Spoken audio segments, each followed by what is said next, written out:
Gospel, grit, gratitude. When my kids were just tiny little babies, I had read through the book, Seven Habits of Highly Effective People. And I had also read through the book, Shepherding a Child's Heart. I remember in Seven Habits, he tells you to write yourself a constitution. And I couldn't help but thinking, because I read those books kind of at the same time, what would it look like if we wrote a mantra for our family that we abided by? A constitution, but more simplified in three simple words that encompass what our family stands for.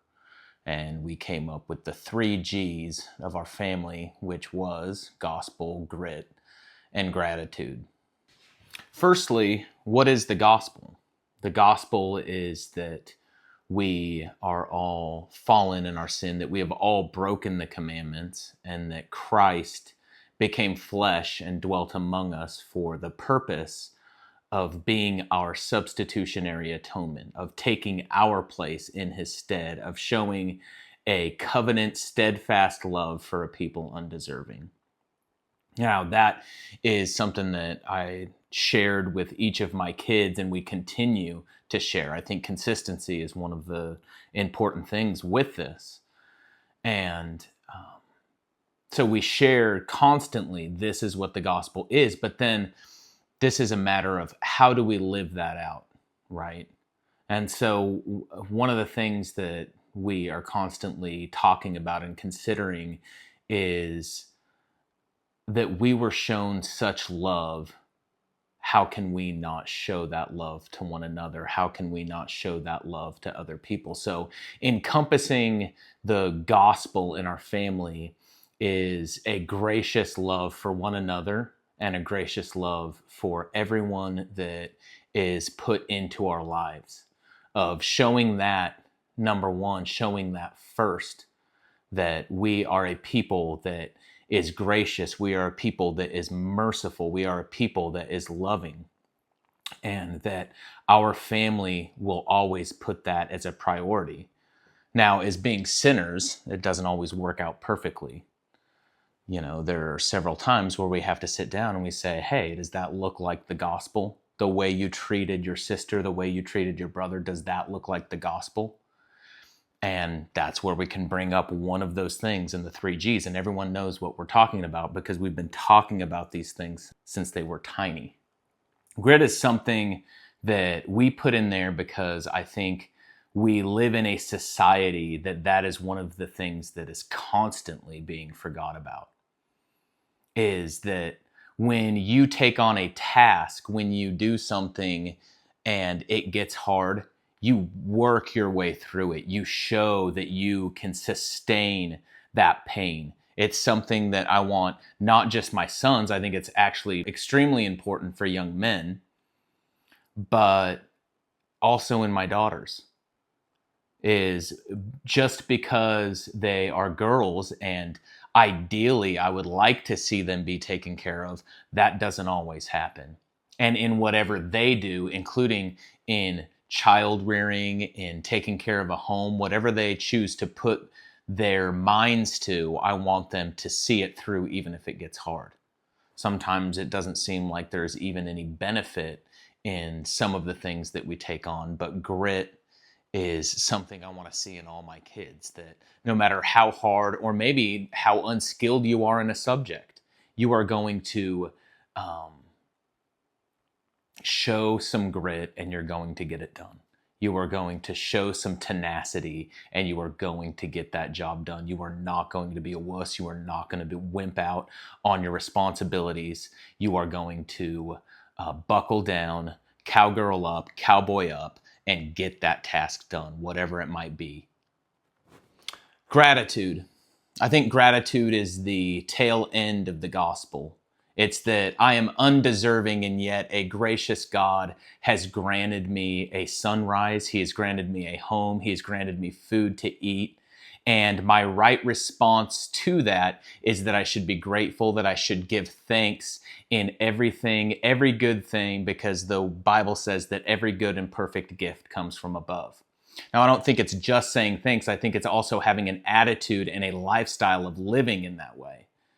We are naturally inclined to be negative. We're naturally inclined to be ungrateful. And so it's something that we have to strive against, to be grateful. It doesn't seem like we should have to do that, but that is human nature.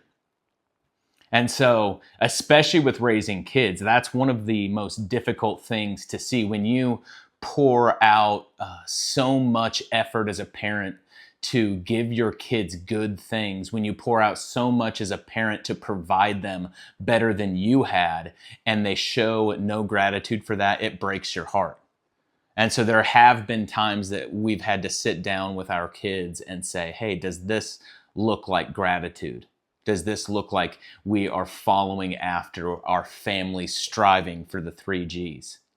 Gratitude being the one that you're not displaying right now. We've done this, this, and this for you, and you have not shown a grateful spirit. You have been a brat, and this has to change. And so gratitude, I think, is having that spirit and having that attitude is extremely important. And it's something that we've constantly wanted to not only instill in our kids, but instill in ourselves.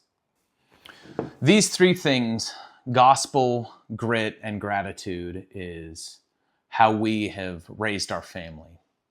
It is how we continue to raise our family, and it is also something that we continue to look at in our own lives as we want to be more and more like Jesus Christ. But as I have been thinking about it, it starts with the family. But if our nation displayed and we had these 3 things in mind as we looked to become a better society, it would radically change our nation. Imagine what a nation would look like that showed a steadfast, merciful, and gracious love to one another.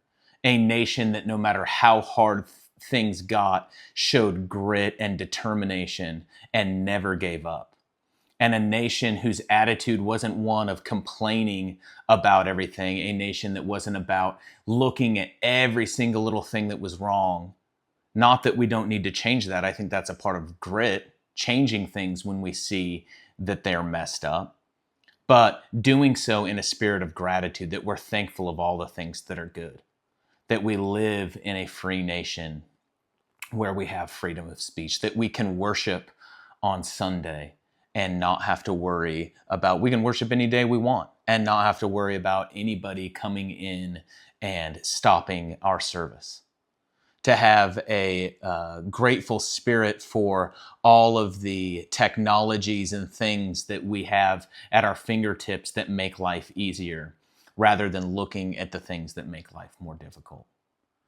If we did all of those things, I think first we have to apply these sorts of things in our family. It doesn't have to be these specific 3 things, but I think saying, what does my family's mantra look like? How can I raise my sons and my daughters to apply these things?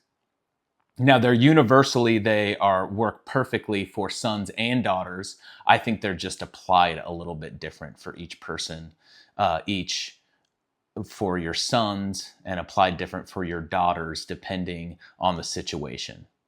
But they're universal in that they work for every human being. Everybody needs the gospel. Everyone needs to show grit. Everyone needs to show gratitude.